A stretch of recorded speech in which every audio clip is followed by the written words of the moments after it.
자, 오랫동안 해로한 부부가 있었다고 합니다. 동네에서도 이 부부를 보면 참 이렇게 사이 좋다라고 소문이 난 부부였습니다. 자, 이 집은 늘 아침 식사를 남편이 준비했다고 합니다. 그래서 저희 가정은 아침을 먹지 않습니다.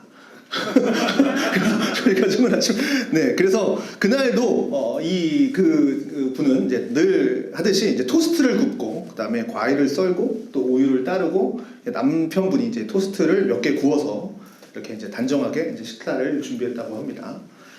자, 그런데 이제 이 가정에서는 오래된 습관 중에 하나가 뭐였냐면 남편은 토스트를 이렇게 딱 굽잖아요. 토스트를 구우면 이제 부드러운 부분 가운데 이렇게 테두리 말고 부드러운 부분은 남편이 쏙 빼서 자기가 먹고 그다음에 테두리 부분은 이제 아내한테 주었다고 합니다. 이걸 이제 몇십 년 동안 해왔다 그래요. 이게 그러니까 뭐 그건 거죠. 스타일인 거죠. 너무 자연스러워서 뭐 이유를 묻지도 않았습니다. 자, 그날도 이제 당연히 이제 아침에 남편이 일어나서 이제 음료나 과일을 다 준비하고 이제 빵을 토스트기에 구운 다음에 이제 속을 파서 가운데 부분은 이제 남편이 먹고 테두리 가장자리를 아내에게 이제 먹으라고 줬습니다. 그런데 이제 아내가 갑자기 그날따라 이제 정색을 하는 거죠. 가만히 보고 있는 겁니다, 토스트를. 그리고 이제 조심스럽게 남편에게 이야기합니다. 여보, 오늘은 내가 좀 이야기해도 될까? 왜 그런데? 무슨 말인데? 아내가 말합니다. 여보, 사실 나도 가운데 부분 너무 좋아해. 더 이상 테두리 먹기 싫어. 오늘 하루만이라도 좀 속에 있는 거 먹으면 안 될까? 이제 이렇게 얘기한 거죠. 남편이 충격을 받은 거예요. 왜냐하면 사실은 남편은 테두리를 좋아했던 겁니다. 남편은 테두리를 좋아했어요. 자기가 좋아하니까, 내가 테두리를 좋아하니까 당연히 아내도 테두리를 좋아하겠지. 사실 토스트 구우면 이게 맛있지 않습니까? 가장자리? 저도 가장자리를 참 좋아하는 편이긴 한데 불맛이 땡기는 부분이니까 참 좋습니다. 그래서 남편은 고민도 하지 않고 부드러운 부분은 자기가 먹고 당연히 맛있는 부분은 이제 아내에게 준 거예요. 바삭바삭한 식감이 있는 그 부분을 이제 아내한테 준 거죠.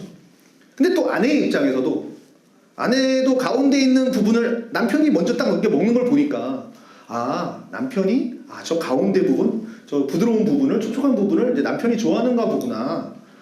그래서 자기도 먹고 싶었지만 그냥 그대로 남편이 좋아하니까 말없이 그냥 몇십 년을 그렇게 먹은 겁니다. 두 사람은요 서로를 너무 사랑했습니다. 남편은 늘 아내를 배려하는 마음으로 살았고요. 아내도요 남편을 늘 배려하는 마음으로 그렇게 몇십 년을 지내왔던 거죠. 그런데 정작 한 번도 당신은 뭘 좋아해? 라고 물어보지 않았다라는 겁니다. 이게 참 웃기는 게 저희 가정에서도 이런 일들이 실제로 벌어지는 거죠. 여러분들 가정에서도 있습니까? 저는 이게 부대찌개나 두 끼를 가면 여러분 뭘 드십니까? 저는 부대찌개면 라면입니다. 두 끼는 라면이죠. 자, 저는 면 요리를 참 굉장히 좋아하는데 부대찌개의 생명은 면 아니겠습니까? 부대찌개에서 라면은 생명입니다. 저는 그래서 이제 꼬들꼬들한 면을 참 좋아합니다. 꼬들면을 이렇게 얹어주면 참 맛있게 먹는데 이제 제가 맛있게 먹는 부부니까 부대찌개가 이제 하면 이제 꼬들면을 이제 아내에게 딱 주죠. 그러면 아내는 정색을 합니다. 나는 꼬들면 싫어해. 안 먹어. 이렇게 얘기를 하죠. 저는 참 좋아하거든요. 그 좋은 것을 내가 먹을 수 있지만 무릅쓰고 아내에게 줬는데 그래서 요즘은 있기 전에 제가 다 먹습니다. 얼마나 훌륭한 남편입니까? 아내가 꼬들면을 싫어하니 얼마나 제가 다 먹는 훌륭한 남편입니까? 제가 말씀드리고 싶은 이야기는 뭐냐면 상대를 내가 상대를 배려한다라고 그러고 혹은 뭐 나눠준다 그러고 혹은 뭐 그 사람을 섬긴다 내가 그 사람을 섬긴다 그럴 때 그 섬김의 기준이 뭐냐라는 이야기를 드리고 싶은 겁니다. 섬김의 기준이 내가 되면 안 되겠죠. 내가 좋아하는 것을 주면 안 되겠죠. 그래서 뭐 소위 얘기하는 B의 연애, A의 연애 뭐 이런 거 있지 않습니까? A형의 연애, B형의 연애. 뭐 내가 좋다고 다 아내가 좋은 건 아니겠죠. 내가 좋다고 다 남편이 좋은 건 아니겠죠. 내가 좋다고 뭐 부모가 좋은 것도 아니고 자식이 좋은 것도 또한 아닐 겁니다. 그러니까 우리는 상대 입장에서 생각을 해야 되죠.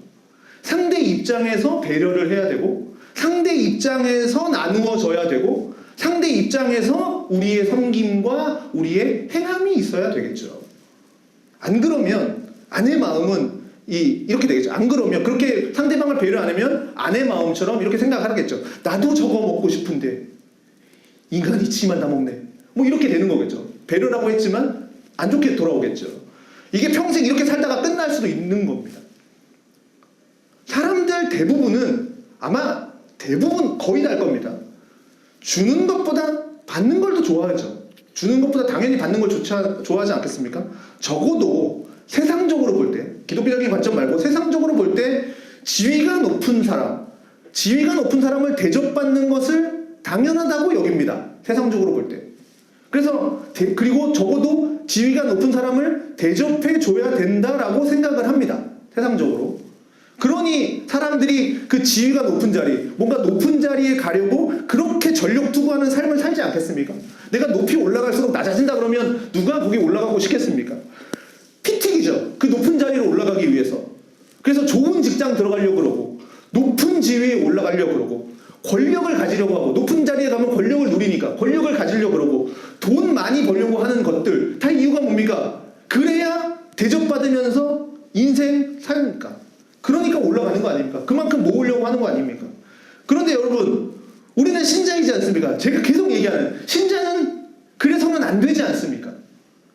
세상은 그렇게 그렇다 할지라도 세상이야 우리가 속된 말로 뭐라 그럽니까? 자본주의고 뭐 물질 중심이고 뭐 성공 위주, 성공 중심의 삶이라 생각을 해서 그리고 그 세상이 지금 내가 살고 있는 이 세상이 끝이다. 뭐 미래는 없다. 하늘나라는 없다. 뭐 이렇게 생각하고 그걸 믿고 사는 사람들이니까.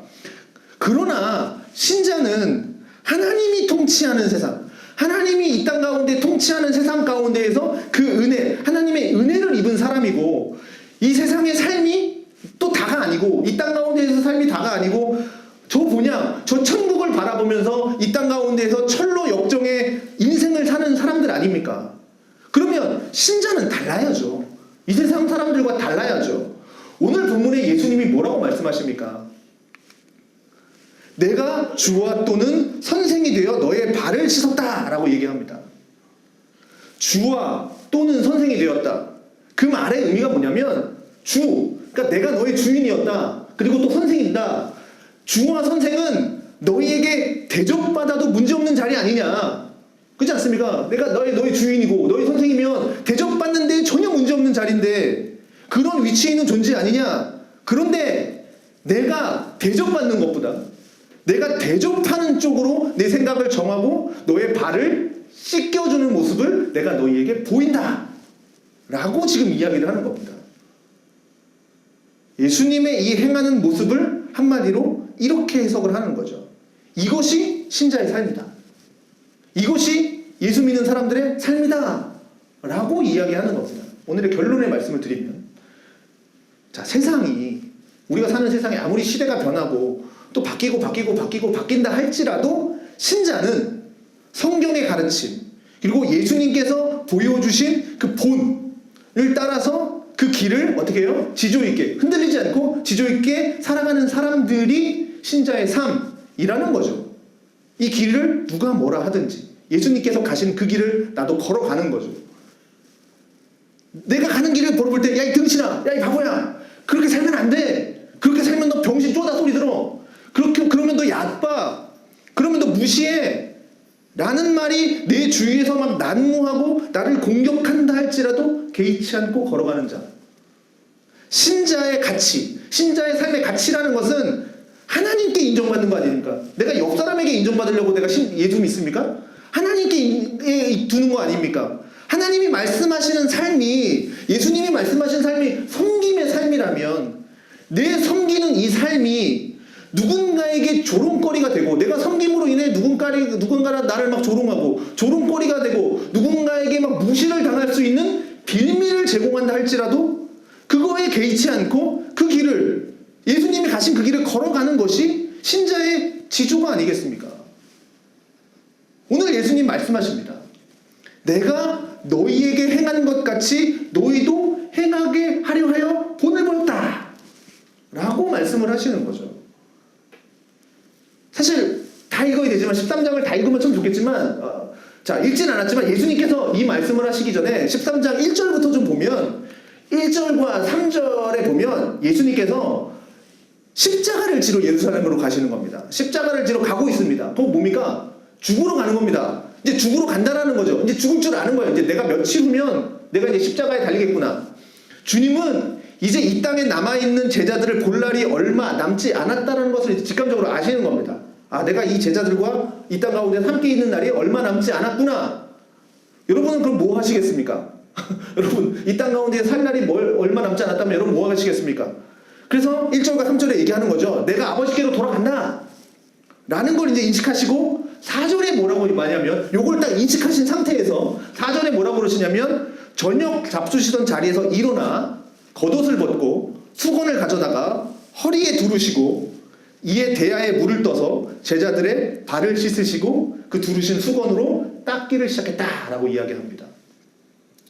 예수님께서는 아까 얘기했죠. 지금 자신의 얼마 남지 않은 삶을 아시고 아, 내가 뭘 해야 되지? 무엇을 할까? 이 결론이 뭐냐면 제자들에게 지금 이 4절, 5절과 같은 행동을 하신 거죠. 제자의 삶, 신자의 삶이라는 것이 예수님 내가 말로 하는 게 아니라 몸소 본을 보여주셨다는 겁니다. 이때까지는 말로 하고 뭐 예수님은 말과 행동 같이 하셨지만 몸소 제자의 삶이 이런 거다라는 걸 몸소 보여주셨습니다. 몸소 행동으로. 이것이 내가 떠나고 난 뒤에 너희들이 살아야 할 모습이다 라고 본을 보여주신 거죠.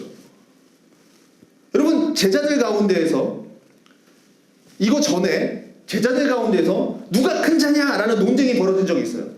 누가 더 크냐? 예수님 가운데서 누가 더 잘났냐? 뭐 이런 거죠. 누가 큰 자냐라는 논쟁이 있을 때 예수님은 9장 48절에 이런 말씀을 하셨습니다. 너희 모든 사람 중에 가장 작은 자가 큰 자다. 또 마태복음 20장 28절에 인자 예수님이 온 것은 섬김을 받으려 함이 아니라 도리어 섬기려 하고 자기 목숨을 많은 사람의 대속물로 주려 함이다. 자, 마가복음 11장에 보면 예수님과 제자들이 이제 예루살렘에 입성을 하십니다. 예루살렘에 입성하시고 이제 일주일 후에 금요일 날 이제 죽임을 당하시는 거예요. 주일 날 이제 입성하시고 금요일 날 돌아가시는 겁니다. 금요일 날 새벽에 돌아가시죠.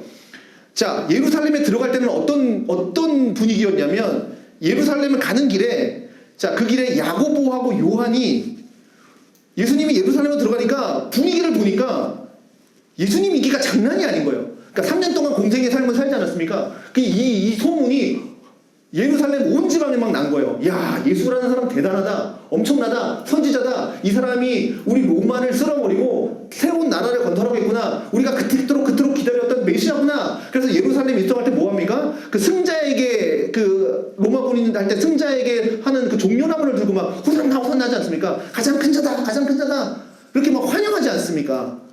분위기를 보니까 장난이 아닌 거죠. 뭔가 나라가 뒤집힐 것 같은 거예요. 저 사람이 메시아다. 저 사람이 선지자다. 저 사람이 로마를 쓰러뜨리고 왕국을 건설할 거다. 이제 예루살렘에 입성하면 정말 뭔가 이루어질 것 같은 거죠. 그날이 온 거예요. 그러면서 이 야고보와 요한이 예수님께 말을 전합니다. 선생님, 주님의 영광 가운데에서 주님이 왕이 되시면 하나는 좌편에, 하나는 우편에 앉게 해주십시오. 뭡니까? 좌의정, 우의정 시켜주십시오. 뭐 이런 거죠. 옆자리, 높은 자리 하나 주십시오. 뭐 이런 거죠. 예수님이 되면 막 그런 막 기대니까. 예수님께서 말씀하십니다. 그 야고보와 요한에게 제 언어로 풀어드립니다. 택도 없는 소리 마라. 이것은 내가 하는 게 아니고 하나님이 하실 일이지만 자, 하나님의 큰 자는 뭐냐? 하나님이 말씀하시는 큰 자는 뭐냐? 작은 자가 큰 자다. 너희가 스스로 큰 자가 되려면 다른 사람을 섬기는 종이 되어라. 라고 주께서 일침을 가하십니다. 여러분, 하나님 나라에서 큰 자는 누군가? 라고 할 때 그 기준들이 몇 개 있겠죠. 큰 자라는 기준이 있겠죠. 그런데 그 가운데 하나가 뭐냐면 섬김이라는 겁니다. 섬김. 우리는 크려고 노력합니다. 인정받으려고 노력하죠. 그런 사람 있죠. 야, 내가 누군지 알아? 내가 누군지 알아? 내가 국회의원도 알고 내가 뭐 내 친구가 검사고 이게 우리란 말이죠. 자꾸 큰 자가 되려고 합니다. 자기를 못 알아봐주면 난리 나죠. 내 누군지 아세요? 누군지 아세요? 뭐 이런 거. 세상은 그렇습니다. 자꾸 나를 알아봐주고 인정받으려고 해요. 그런데 신자는 그래서는 안 되지 않습니까? 신자가 어깨에 힘 빡 주고 교회에서 아니면 집에서나 아니면 밖에서나 어디 가든지 야, 내가 누군지 알아? 막 이러고 다니면 물론 신자로서 자랑스러워야 되지만 내가 누군지 알아? 뭡니까? 그냥 하나님의 자녀인 거죠. 야고보서 2장에 뭐라 그럽니까? 하나님께서는 가난한 자를 택하사 부유하게 하셨다. 가난한 자를 택하셨습니다. 그리고 나서 야고보가 하는 말이 너희는 가난한 자를 업신여겼다.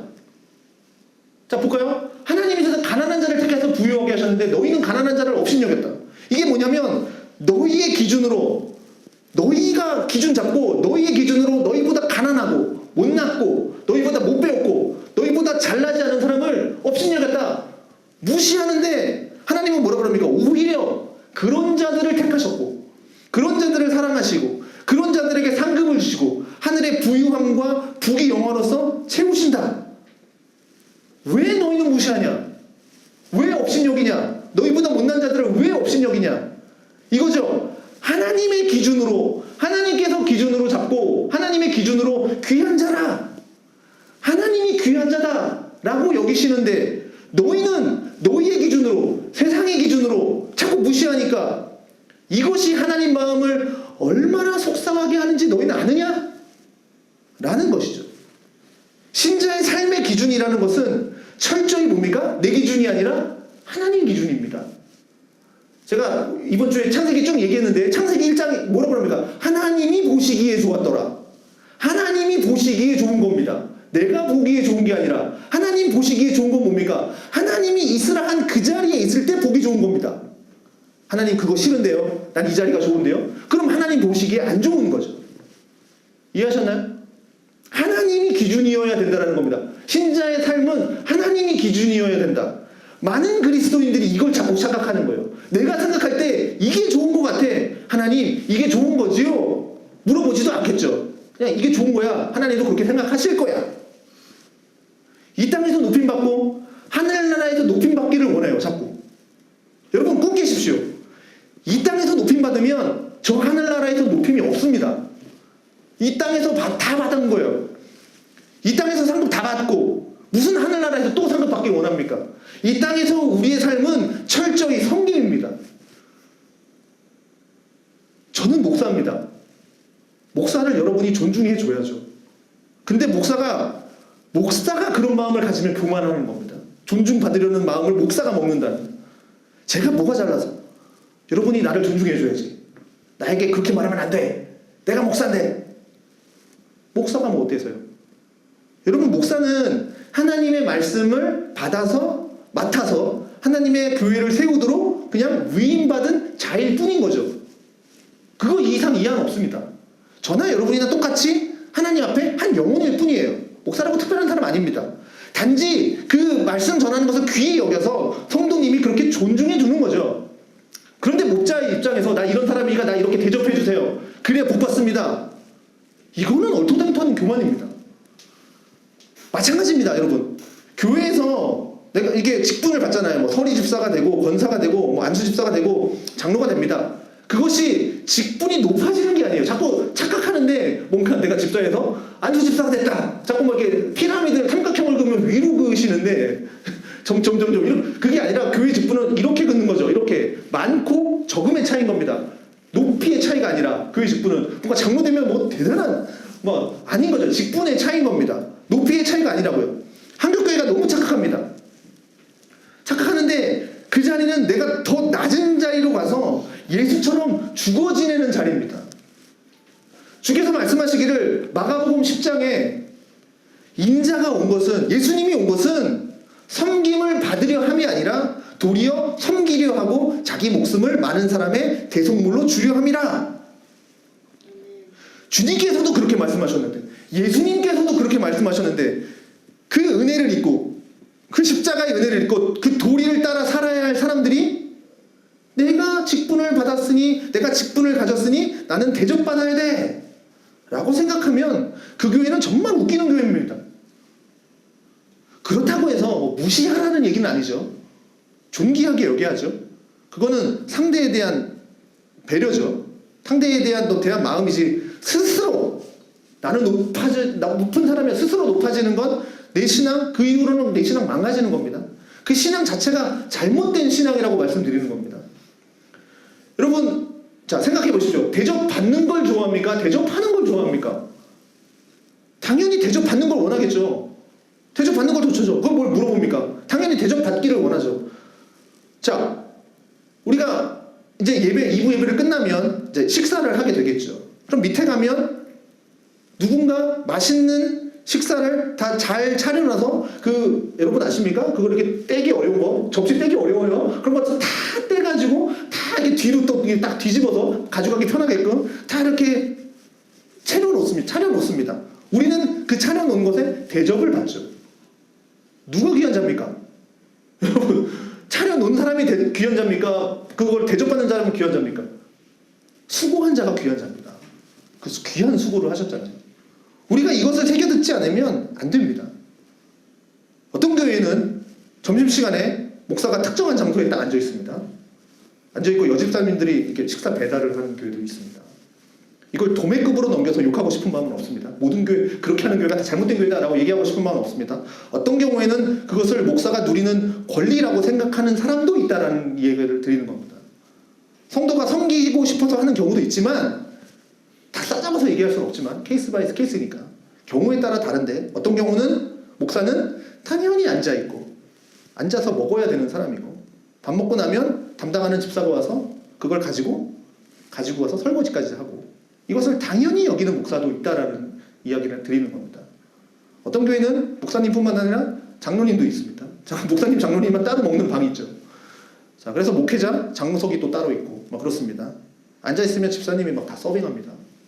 이거는 제가 볼 때 아름다운 교회의 모습은 아닌 것 같습니다. 제가 보는 관점입니다. 저는 그랬으면 좋겠습니다.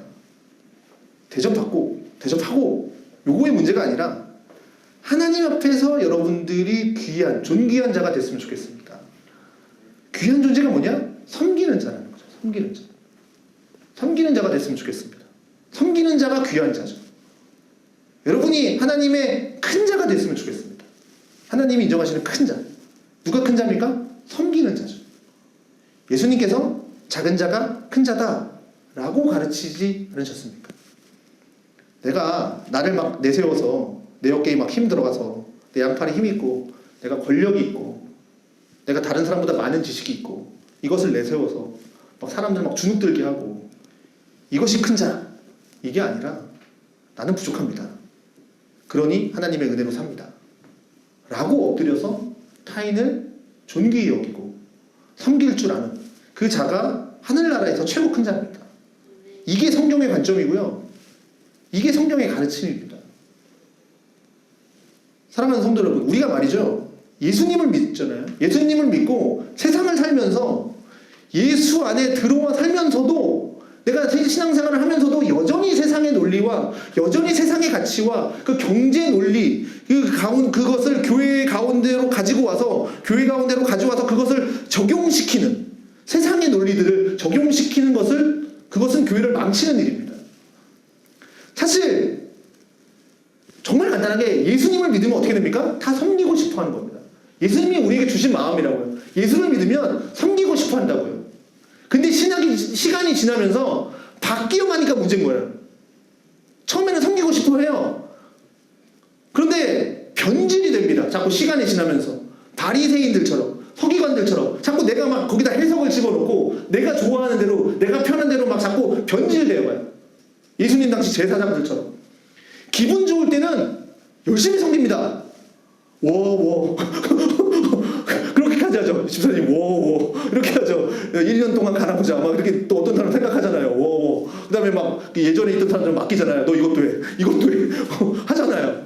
다 주세요. 내가 다 할 수 있어요. 막 처음에 그렇게 하죠. 다 섬기고 싶어 합니다. 자기가 문제없이 모든 게 잘 풀리면 말이죠. 근데 진짜 섬김은 뭡니까? 진짜 섬김이란 뭐냐면 마음이 불편해도 섬겨야 되는 겁니다. 그게 진짜 섬김입니다. 만약 이 섬김이 잘못되면 안 되는 거죠.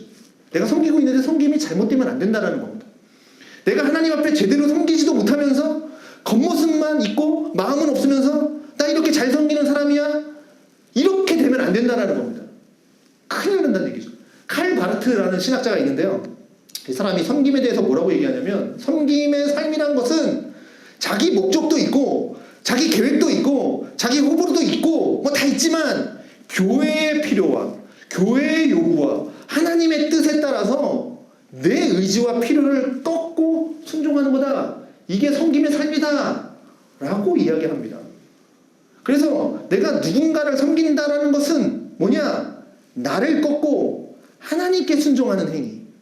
이게 섬김이라는 거죠. 내 호불호, 내 의지를 꺾고 하나님께 순종하는 행위. 이게 섬김이라는 겁니다.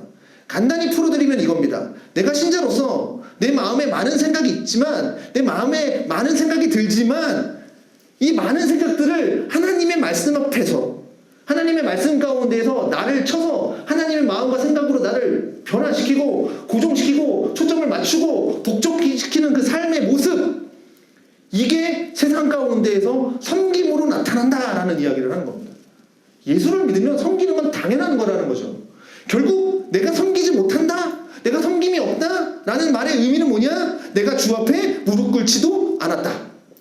내가 주 앞에 무릎 꿇지도 못하고 순종하지, 주님의 그 말씀에 순종하지 못하고 있다. 이게 단순한 논리인 겁니다. 오늘 13장을 보면 예수님께서 제자들의 발을 씻기면서 베드로의 발을 씻기려고 하죠. 다 씻다가 이제 베드로까지 온 겁니다. 베드로가 이렇게 얘기합니다. 제 발은 절대로 못 씻을걸요? 제 발 절대로 못 씻습니다. 어떻게 예수님이 내 발을 씻습니까? 뭐 이러는 거죠. 그렇지만 주님께서 이제 발 씻는 것의 의미를 막 얘기하죠. 그 의미하니까 베드로는 뭐라 그럽니까? 주님, 그러면 발만 아니라 손도 머리도 온몸을 씻겨주십시오. 뭐 이렇게 얘기하는 겁니다. 참 다혈질인 참 베드로예요. 자, 성격대로 뭐 신의성사하는 것 같은데. 여러분, 베드로가 이 예수님의 고백 말을 듣기 전에 그냥 철저히 인간적인 입장에서 하늘나라의 의미와 가치와 영광스러움을 모르면 우리는 이렇게 베드로처럼 살 수도 몰라요.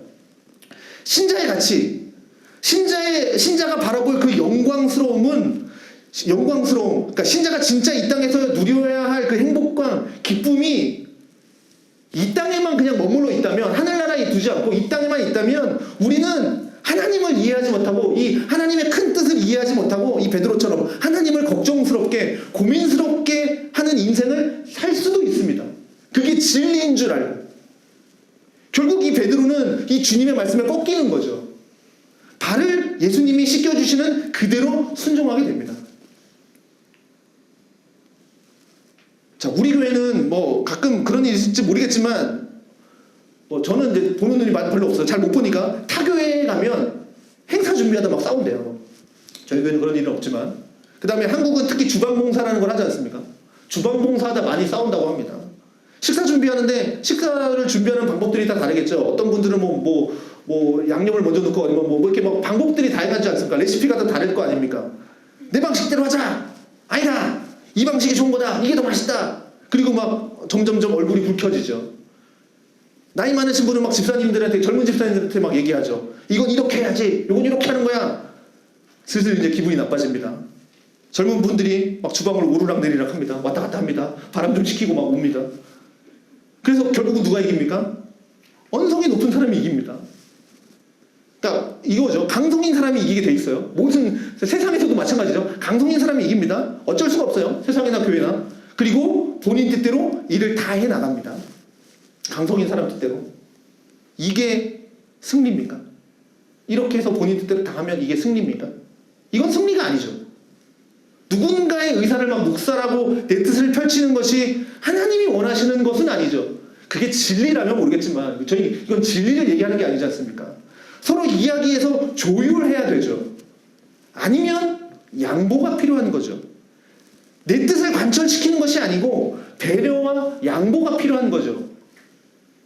내가 지금보다 더 내 뜻을 내세우고 더 강하게 말할 경우에 상대방이 받을 상처, 내가 이렇게 좀 세게 얘기했을 때 상대방이 받을 상처를 아예 생각하지 못한다면 우리는 참으로 영성이 낮은 사람입니다. 내가 이런 말을 했을 때 상대방이 받을 상처를 생각하지 않는다면, 그냥 내 관점으로 나는 이런 얘기를 막 이렇게 하는 게 아니라, 내가 지금보다 더 말을 세게 하면 저 사람은 상처를 받을 수도 있고 시험에 들 수도 있다 라는 생각조차도 못한다면 우리는 영적인 감각이 많이 떨어져 있는 상태인 겁니다.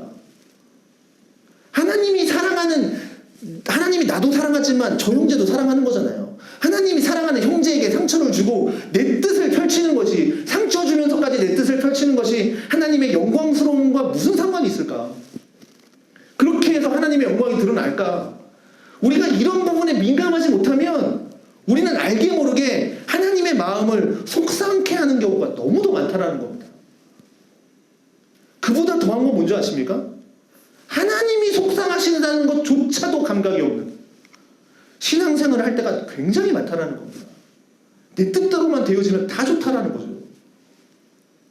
예수님은요, 몸소 수건을 허리에 묶고 허리에 동이고 대야를 가지고 제자들 한 명 한 명 찾아가면서 그의 발을 다 씻겨주셨습니다.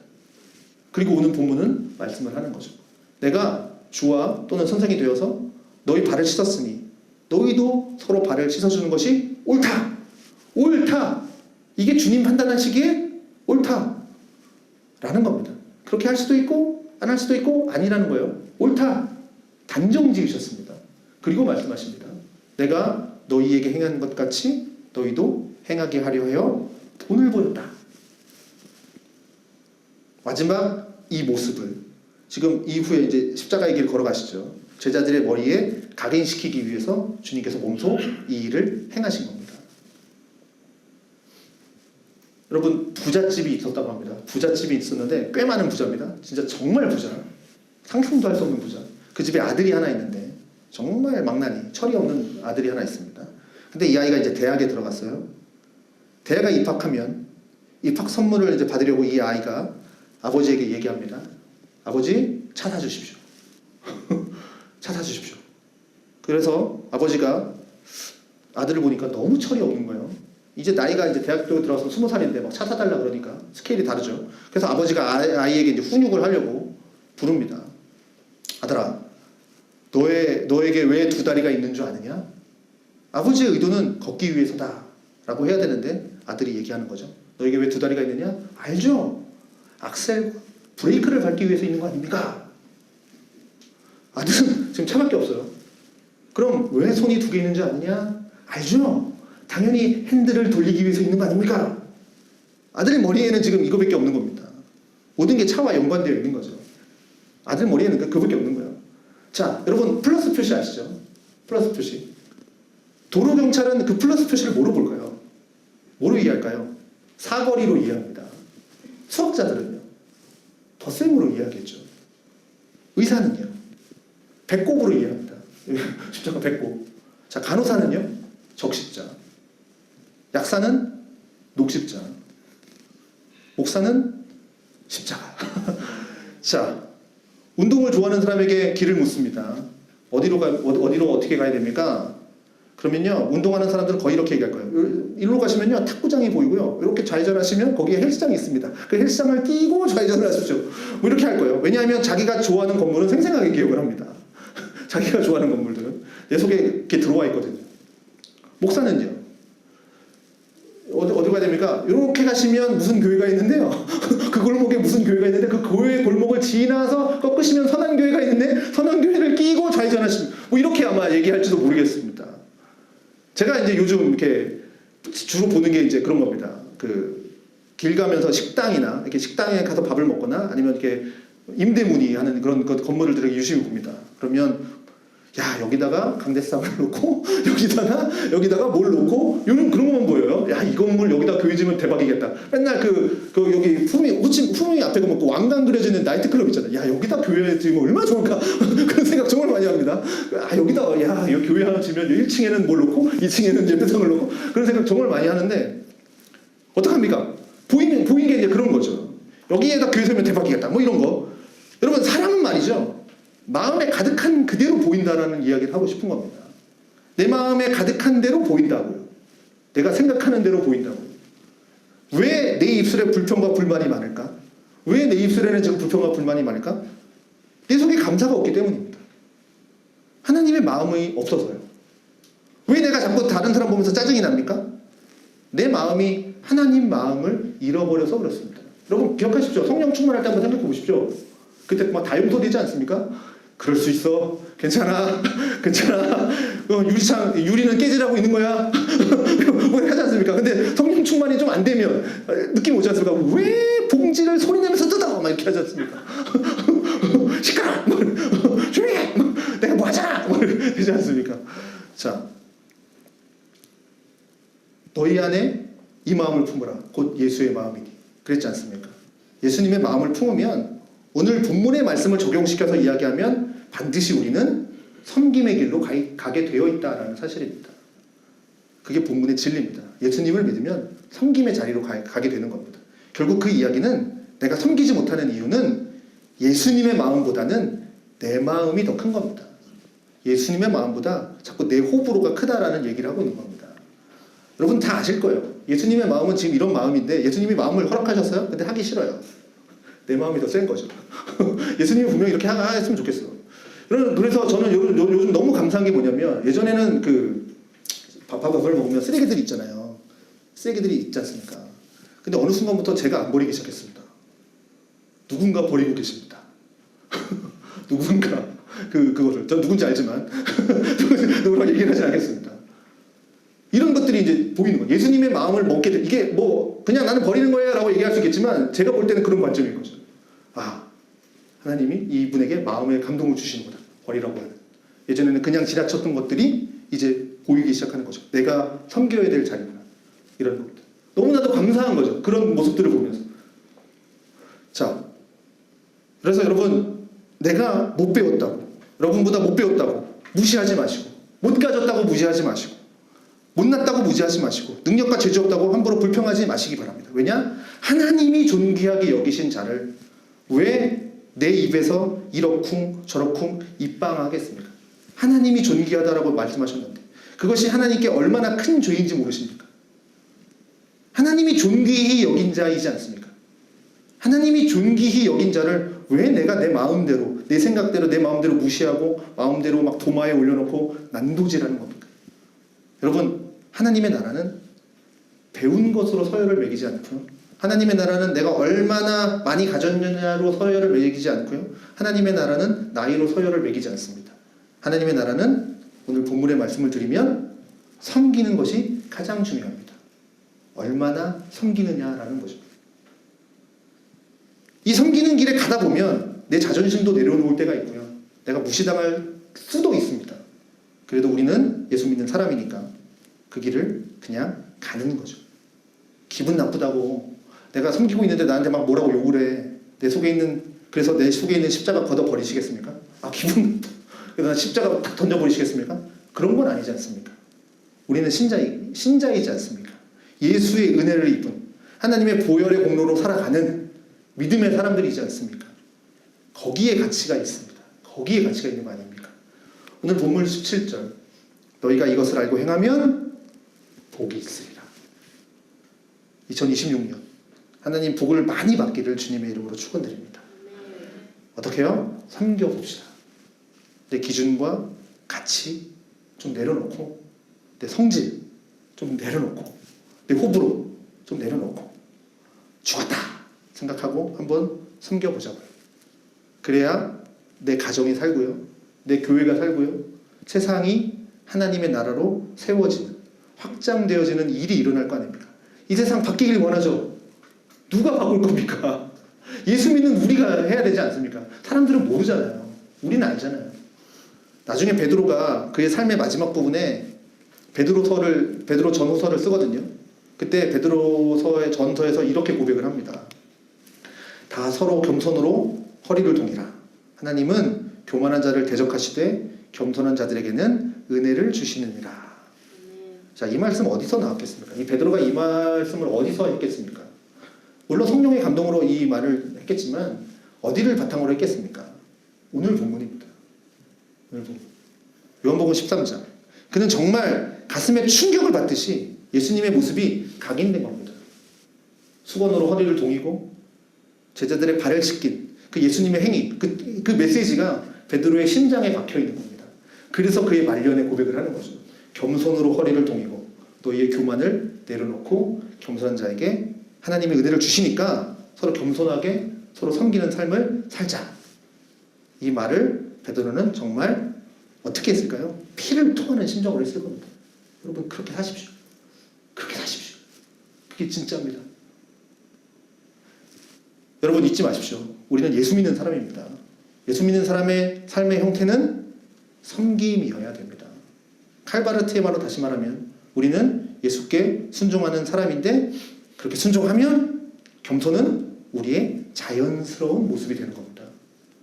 결국 섬기지 못했다. 지금까지 예수 이름을 믿는다고 하면서 제대로 믿지 않은 겁니다. 예수께 순종하면서 순종하지 않고 내 뜻대로 그냥 인생을 살아온 겁니다. 간절히 소망하기를 여러분이 교회 봉사하고 수고하고 헌신하는 것이 이것이 하늘나라에서 헛되지 않기를 바랍니다. 목사의 꿈입니다. 목사로서의 저희 꿈. 뭐냐면 두 가지입니다. 목사로서 가지고 있는 저희 꿈이 두 가지가 있는데 첫 번째는 여러분 모두가 천국 가서 또 보는 겁니다. 같이 천국 갔는데 누구 안 왔네? 이러면 안 되지 않습니까? 여러분 모두를 천국 가서 같이 보는 겁니다. 그곳에서 또 주님을 찬양하는 게 목사로서의 저희 첫 번째 꿈. 그 다음에 두 번째는 여러분들의 수고가 하늘나라에 고스란히 상급으로 남아있기를. 그래서 그러기 위해서는 말이죠. 여러분 마음을 갖추십시오. 주께서 본을 보이신 것처럼 여러분도 섬겨야 됩니다. 여러분 내가 섬겨야 할 자가 지금 바로 옆에 있습니다. 내가 섬겨야 할 자가 가정에 있습니다. 남편을 섬기십시오. 아내를 섬기고요. 또 자녀도 섬기십시오. 그 형제와 부모를 잘 섬기십시오. 서로의 섬김 가운데 하나님의 나라가 세워질 줄로 믿습니다. 하나님의 은혜가 충만할 줄로 믿습니다. 이것이 신자의 삶이고 신자의 모습입니다.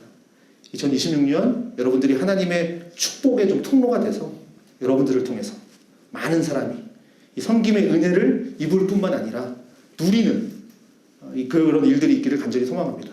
오늘 말씀 다시 한번 보겠습니다. 내가 주와 또는 선생이 되어 너희의 발을 씻었으니 너희도 서로 발을 씻어주는 것이 옳으니라. 내가 너희에게 행한 것 같이 너희도 행하게 하려 하여 본을 보였노라. 서로 존중합시다. 우리 가운데 누가 잘났고 누가 못났고 다 어디 있습니까? 다 하나님의 은혜를 입은 자입니다. 하나님의 은혜, 우리 가운데 하나님의 은혜를 빼버리면 우린 남는 게 아무것도 없습니다. 아무것도 안 남아요. 은혜 때문에 사는 거고요. 은혜 때문에 내가 있고요. 은혜 때문에 여러분이 있는 겁니다. 주님의 은혜로 저는 목사가 되었고요. 주님의 은혜로 장로가 되었고요. 주님의 은혜로 권사가 됐고 주님의 은혜로 집사가 됐고 주님의 은혜로 성도가 된 겁니다. 똑같습니다. 똑같은 존재입니다. 서로 존귀하게 여기고 아름다운 말로 그 말의 마음을 또 흡족하게 하고 가정에서든지 교회에서든지 세상 어떤 곳에 있든지 신자로서 이 품이 잊지 않고 섬김의 도리를 따라서 하나님께 복을 누릴 뿐만 아니라 여러분들을 통해서 하나님의 나라가 확장되고 세워지기를 주님의 이름으로 축원드립니다.